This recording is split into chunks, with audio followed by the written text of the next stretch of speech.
खबर यह है कि एक पाकिस्तानी शहरी साकिब रहमान ने कुछ वक्त पहले साइकिल का तवील सफर करते हुए सऊदी अरब में एंट्री दी थी, लेकिन हज सीजन के बावजूद सऊदी हुकूमत ने इन्हें हज का वीज़ा नहीं दिया। साकिब रहमान ने मुल्तान से साइकिलिंग शुरू की थी, जिसके बाद वो बलूचिस्तान से ईरान में दाखिल हुए। ईरान से शारजा, दुबई, अबूधाबी, रियाद और मदीना मुनव्वरा से होते हुए 85 दिनों में 5600 किलोमीटर का सफर करके मक्का पहुंचे थे। साकिब रहमान का हज सीजन में हज वीजा जो है वो उन्हें नहीं मिला। यकीनन कोई ना कोई पॉलिसी होगी। किसी बड़ी शख्सियत से उनकी मुलाकात भी नहीं हुई और साकिब उम्रा अदा करके अब वापस पाकिस्तान आ गए हैं। ये मामला आखिर हुआ क्या, वीजा क्यों नहीं मिला, ये सब जानने के लिए हमने इस वक्त साकिब से रब्ता भी कर लिया है। अस्सलाम वालेकुम साकिब।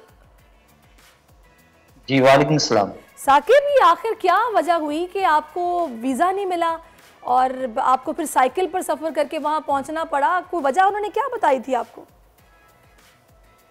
देखिए जी, मैंने मुल्तान से अपना सफ़र शुरू किया उम्रा और हज बैतुल्लाह के लिए, मगर जो हमारे डीजी हज है वहाँ मक्का में, उन्होंने मिलना भी गवारा नहीं किया और कोई भी पाकिस्तानी गवर्नमेंट ने हमारी कदर नहीं की।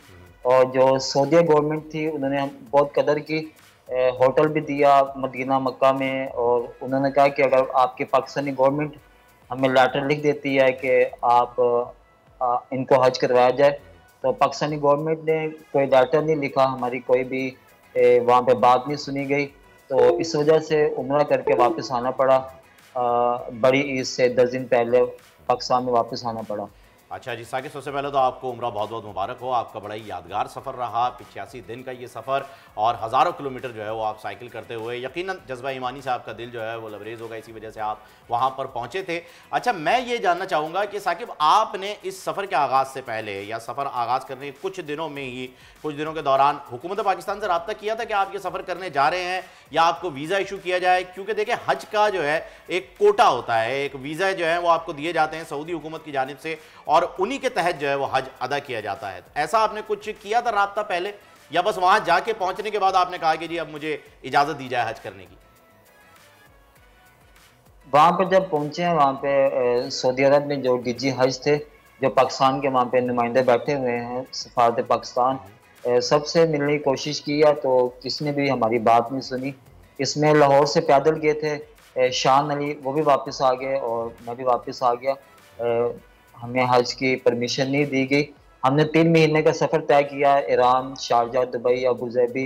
ये कोई 5600 किलोमीटर का ये सफ़र, जो कठिन सफ़र था, मुश्किलात बहुत थी, ये हमने करके वहाँ पहुँचे थे। इसमें हमने ये देखा है, आपसे पहले भी माशाल्लाह आप कई ऐसे हमारे पाकिस्तानी भाई हैं जो कि उम्रे की अदायगी के लिए पैदल या फिर साइकिल पर सफ़र करके सऊदीया पहुँचे हैं। आप जब वहाँ पर गए तो हज का वक्त हो गया था, लेकिन आप इससे पहले उम्रे की नीयत से घर से निकले थे, ऐसा ही है? जब आपने वहाँ पे हज की इजाज़त मांगी, परमिट मांगा जाता है, तो क्या डॉक्यूमेंट्स पूरे नहीं थे? कोई जवाब तो पेश किया गया होगा? हम लोग उम्रे के वीज़े पर गए थे और यहाँ पे हमें बताया गया कि वहाँ पे डीजी हज हैं, वो पाकिस्तानी जो शहरी हैं उनकी पूरी वो प्रमोट करते हैं उनको। मगर जो डीजी हज है वहाँ पे उन्होंने हमसे कोई मुलाकात नहीं की, हालांकि हम उनके ऑफिस के बाहर बैठे रहे, उन्होंने कोई भी हमसे मुलाकात करने की कोशिश नहीं की। ठीक है साकिब, आप ये बात सही कह रहे हैं कि उन्होंने आपसे मुलाकात नहीं की, ये एक गलत तरीक़ाकार है। आप साइकिल पर वहाँ पर गए हैं, पाकिस्तान से एक लंबा आपने सफ़र तय किया है, मुलाकात ज़रूर करनी चाहिए थी। लेकिन आपको एक बात मैं यहाँ पर आपके शेयर करना चाहूँगा कि जो लोग वहाँ पर काम करते हैं सऊदी अरब में, अगर हज का सीज़न हो तो उन्हें भी हज नहीं करने दिया जाता जब तक कि वो अपने कफील से परमिशन ना ले लें, और उसके साथ साथ एक फ़ीस होती है, वो फीस जमा करवानी पड़ती है। ये सऊदी हुकूमत की जो है वो एक फॉर्मेलिटी आप इसे कह लीजिए या उनकी एक रिक्वायरमेंट कह लीजिए कि ये है।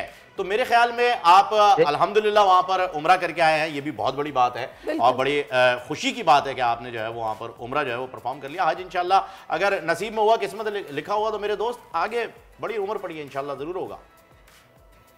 देखिए, जो वहाँ पे पाकिस्तानी कम्युनिटी थी वो कहते हैं हम आपके लिए चंदा इकट्ठा करेंगे, हम आपके लिए पैसा इकट्ठा करेंगे, एक दफ़ा डीजी हज तो आपसे मिल ले।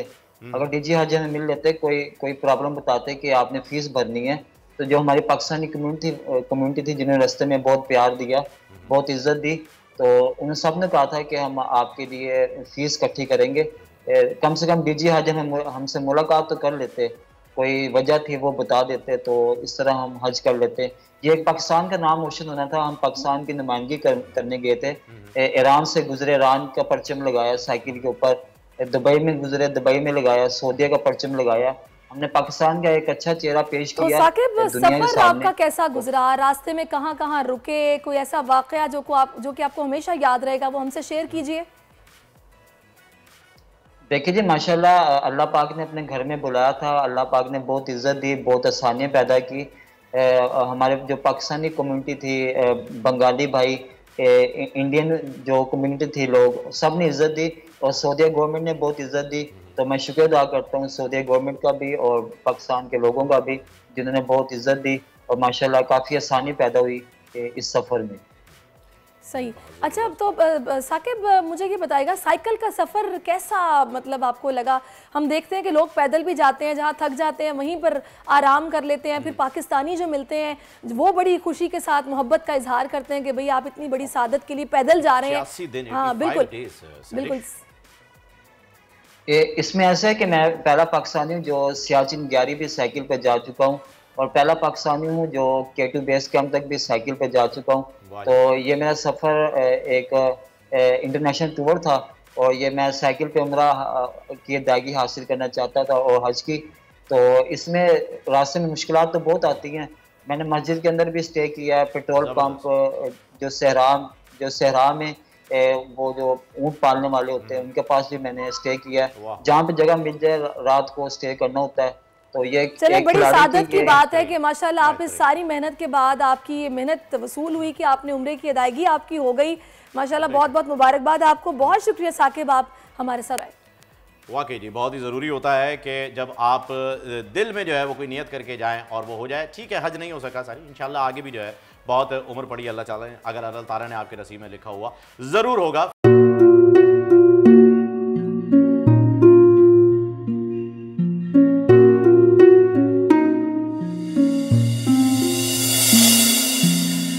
अपना घर यूं छोड़ के आखिर बोल किधर जाएगा?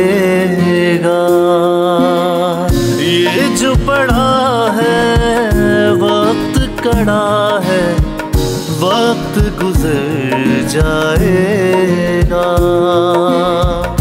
अब जिंदगी फैसले की घड़ी, सारी मईशत किधर है खड़ी। करने पड़ेंगे कठिन फैसले, तुझ पे ये कैसी आन पड़ी। देखना अब कुछ यूं बदलेगा हमारा पाकिस्तान, खुशियाँ वापस ला कर देगा हमारा पाकिस्तान। देखना अब कुछ यूं बदलेगा हमारा पाकिस्तान, खुशियाँ वापस ला कर देगा हमारा पाकिस्तान। देखना अपनी पहचान के लिए बोल, पाकिस्तान के लिए बोल, हमारा पाकिस्तान, मिशन मईशत। देखना अब कुछ यूं बदलेगा हमारा पाकिस्तान, खुशियाँ वापस ला कर देगा हमारा पाकिस्तान।